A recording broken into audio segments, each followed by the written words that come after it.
दुर्ग के रसमदा स्थित टॉपवर्थ स्टील संस्थान में 600 श्रमिक 15 माह की बकाया वेतन और बोनस को लेकर अनिश्चितकालीन हड़ताल पर बैठ गए हैं। बिना अनुमति कंपनी ने 15 महीने तक प्लांट बंद रखा और ठेका कहकर मजदूरों को भुगतान नहीं किया गया।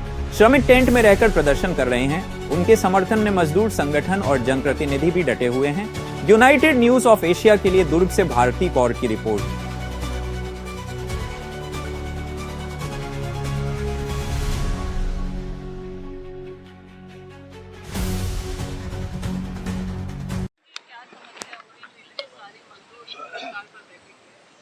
मजदूरों को अभी ये वेतन 15 महीने के जो है ये हम मांग कई सालों से 3 सालों से हम मैनेजमेंट के पास गोहरा रहे हैं, शासन प्रशासन को गोहरा रहे हैं, न्यूज वालों को गोहरा रहे हैं, लेकिन कोई अभी तक हमारा मांग पूरा नहीं किया।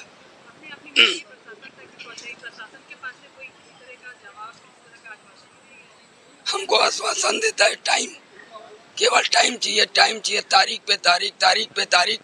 हमको एलसी में जाते हैं, एलसी केवल मिली भगत सरकार है, सबसे घटिया सरकार वो प्रशासन है जो हमारे बात मजदूरों का सुनता ही नहीं। हम कई बार गए, 50-60 पैसे गए, हमारा कोई सुनने वाला है ही नहीं है। इसीलिए हम मजदूर तय किए कि जब तक 15 महीने का पैसा नहीं देगा तब तक हमें पंडाल से हटेंगे नहीं और लेके रहेंगे। मैं भोजराम साहू ग्राम मनगटा का निवासी हूँ और ये टापवर्थ का मजदूरों का अध्यक्ष हूँ। इन मांगों को लेकर आप लोग यहाँ बैठे हैं। ये धरना कल से शुरू है। ये धरना इसलिए शुरू हुआ है, ये टापवर्थ कंपनी है, इन्होंने छत्तीसगढ़ शासन से बिना अनुमति के 15 महीनों तक बंद रखा था। वो 15 महीने का तनख्वाह वर्करों को नहीं मिला।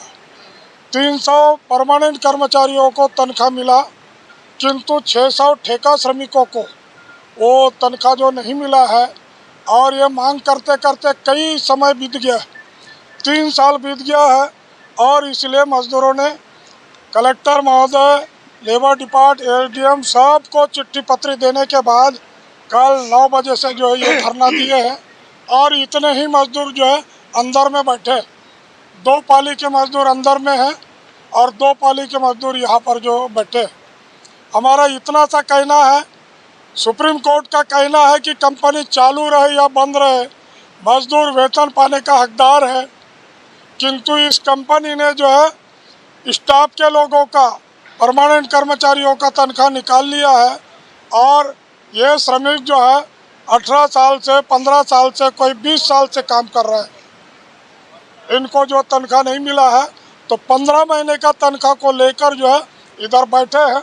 उसके अलावा कंपनी प्रॉफिट में है, मगर उन्होंने मात्र 8.33 की दर से बोनस का भुगतान किया है। तो बकाया बोनस 20% की दर से भुगतान कराया जाए। उसके अलावा 18 साल से काम करने वाले मजदूरों को, करीब 200 से अधिक लोगों को जो है अकुशल श्रेणी का जो पेमेंट मिल रहा है। छत्तीसगढ़ शासन ने जो उच्च कुशल, कुशल, अर्ध कुशल, ये 4 श्रेणी बनाया। ये श्रेणी के अनुसार जो है उनको तनख्वाह मिलना चाहिए, यही हमारा जो कहना है। अपनी मांगों को प्रबंधन तक पहुंचाया तो प्रबंधन से क्या कहना है? कई बार चर्चा किए, मगर वो जो हर बार टालते। कल भी जो है वो चर्चा कर रहे थे, तहसीलदार महोदय की मध्यस्थता में कल चर्चा हुई। रात के 12 बजे जो है उनका प्रस्ताव आया कि अभी 20-20 हज़ार रुपया लीजिए, मगर 2 किस्तों में, और फिर 27 तारीख को चर्चा करेंगे। आखिर में हमने बोला भाई एक बार में दीजिए, तो इसी बात पर वो चर्चा टूट गई है और रात के 12 बजे से अभी तक कोई चर्चा नहीं हो रही। मैं हूँ भीमराव बागड़े, अध्यक्ष छत्तीसगढ़ मुक्ति मोर्चा और महासचिव संघर्षशील इंजीनियरिंग श्रमिक संघ।